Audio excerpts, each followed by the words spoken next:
ರಾಜ್ಯದಲ್ಲಿ ಭಾರೀ ಮಳೆಯಾಗ್ತಾ ಇದ್ದು ಕೊರೋನಾ ಸೋಂಕಿತರ ಸಂಖ್ಯೆಯೂ ಕೂಡ ಏರಿಕೆಯಾಗ್ತಾ ಇದೆ.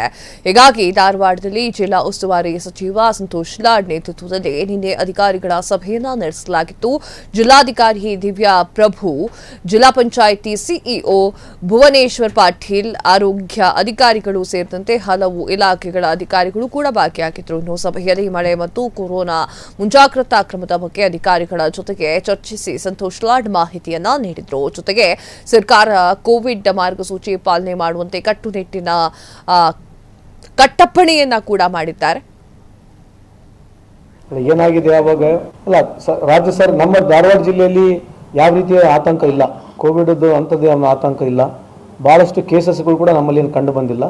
ಆದರೆ ರಾಜ್ಯ ಸರ್ಕಾರದ ಏನು ನಮಗೆ ಗೈಡ್ಲೈನ್ಸ್ ಇದೆ ಅದನ್ನ ಪಾಲನೆ ಮಾಡ್ಲಿಕ್ಕೆ ಕೇಳಿದ್ವಿ. ಅದ್ರ ಜೊತೆಗೆ ನಾವು ಇಲಾಖೆಯ ನಾವೇನು ನಮ್ಮೆಲ್ಲ ಇಲಾಖೆ ಇರ್ತಕ್ಕಂಥ ಸಿಬ್ಬಂದಿಗಳೇನಿದ್ದಾರೆ ಅವೇರ್ನೆಸ್ ಕೊಡಲಿಕ್ಕೆ ನಾವು ಏನು ಸರ್ಕಾರದ ಏನು ಗೈಡ್ಲೈನ್ಸ್ ಇದೆ ಅದನ್ನ ಮಾಡ್ತೀವಿ. ಏನಾಗಿದೆ ಯಾವಾಗ ಇನ್ಫ್ರಾಸ್ಟ್ರಕ್ಚರ್ ಅವಾಗ ಜಾಸ್ತಿ ಇರಲಿಲ್ಲ. ಈಗ ಇಡೀ ಸ್ಟೇಟ್ ವೈಸು ಮೊದಲು ಕಂಪೇರ್ ಮಾಡಿದ್ರೆ ಎಲ್ಲ ತಾಲೂಕು ವೈಸ್ ಇನ್ಫ್ರಾಸ್ಟ್ರಕ್ಚರ್ ಇದೆ. ಮೇಜರ್ ಆಗಿ ನಮಗೆ ಬೇಕಾಗಿರ್ತಕ್ಕಂಥದ್ದು ಆಕ್ಸಿಜನ್ ಸಿಲಿಂಡರ್ಗಳು. ಕೆಲವು ಎಲ್ಲ ತಾಲೂಕುಗಳಲ್ಲಿ 50 bed 100 bed hospital already with gas ಇದು ಏನು ಆಕ್ಸಿಜನ್ ಸಿಲಿಂಡರ್ ಲೈನ್ ಇರೋದ್ರಿಂದ ಆ ಥರ ರಶ್ ಆಗಲಿಕ್ಕಿಲ್ಲ ಈ ಬಾರಿ. ಸೊ ಮೋರ್ ಓವರ್ ಈಗ ಸದ್ಯದಲ್ಲಿ ನೀವು ಕೇಳ್ತಕ್ಕಂಥ ಪ್ರಶ್ನೆಗೆ ಆತಂಕ ಪಡ್ತಕ್ಕಂಥ ಅವಶ್ಯಕತೆ ಇಲ್ಲ. ಅಲ್ಲ ರಾಜ್ಯ ಸರ್ ನಮ್ಮ ಧಾರವಾಡ ಜಿಲ್ಲೆಯಲ್ಲಿ ಯಾವ ರೀತಿಯ ಆತಂಕ ಇಲ್ಲ, ಕೋವಿಡ್ ಅಂಥದ್ದೇ ಆತಂಕ ಇಲ್ಲ. ಬಹಳಷ್ಟು ಕೇಸಸ್ಗಳು ಕೂಡ ನಮ್ಮಲ್ಲಿ ಏನು ಕಂಡು ಬಂದಿಲ್ಲ. ಆದರೆ ರಾಜ್ಯ ಸರ್ಕಾರದ ಏನು ನಮಗೆ ಗೈಡ್ಲೈನ್ಸ್ ಇದೆ ಅದನ್ನ ಪಾಲನೆ ಮಾಡ್ಲಿಕ್ಕೆ ಕೇಳಿದ್ವಿ. ಅದ್ರ ಜೊತೆಗೆ ನಾವು ಇಲಾಖೆಯ ನಾವೇನು ನಮ್ಮೆಲ್ಲ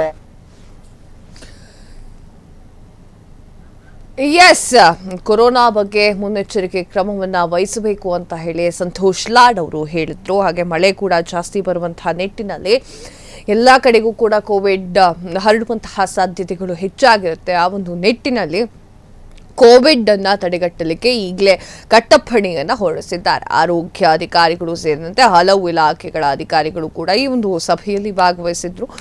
ಸಭೆಯಲ್ಲಿ ಮಳೆ ಮತ್ತು ಕೊರೋನಾ ಮುಂಜಾಗ್ರತಾ ಕ್ರಮದ ಬಗ್ಗೆ ಸಂತೋಷ್ ಲಾಡ್ ಅವರು ಒಂದಿಷ್ಟು ಮಾಹಿತಿಯನ್ನ ನೀಡಿದ್ರು. ಸರ್ಕಾರದ ಮಾರ್ಗಸೂಚಿಯನ್ನ ನೀವು ಎಲ್ಲರೂ ಕೂಡ ಪಾಲನೆ ಮಾಡಬೇಕು ಅಂತ ಹೇಳಿ ಸಚಿವ ಸಂತೋಷ್ ಲಾಡ್ ಅವರು ಮಾತನಾಡಿದ್ರು. ಕೋವಿಡ್ ಆತಂಕ ಧಾರವಾಡದಲ್ಲಿ ಅಧಿಕಾರಿಗಳ ಜೊತೆಗೆ ಸಭೆಯನ್ನ ನಡೆಸಿದಂತಹ ಅವರು ಮಳೆ ಮತ್ತು ಕೋವಿಡ್ ಕುರಿತಾಗಿ ಮಹತ್ವದ ಮಾತುಕತೆಯನ್ನ ನಡೆಸಿದ್ರು. ಇದರಲ್ಲಿ ಎಲ್ಲ ಅಧಿಕಾರಿಗಳು ಕೂಡ ಭಾಗಿಯಾಗಿದ್ರು. ಸರ್ಕಾರದ ಕೋವಿಡ್ ಮಾರ್ಗಸೂಚಿಯನ್ನ ಯಾವುದೇ ಕಾರಣಕ್ಕೂ ಬಿಡಬಾರದು, ಅದನ್ನ ಪಾಲನೆ ಮಾಡಬೇಕು, ಕೋವಿಡ್ ಹರಡದಂತೆ ಮುನ್ನೆಚ್ಚರಿಕೆಯನ್ನ ವಹಿಸಬೇಕು ಎನ್ನುವಂತಹ ಮಾತನ್ನ ಸಚಿವ ಸಂತೋಷ್ ಲಾಡ್ ಅವರು ಆಡಿದ್ದಾರೆ.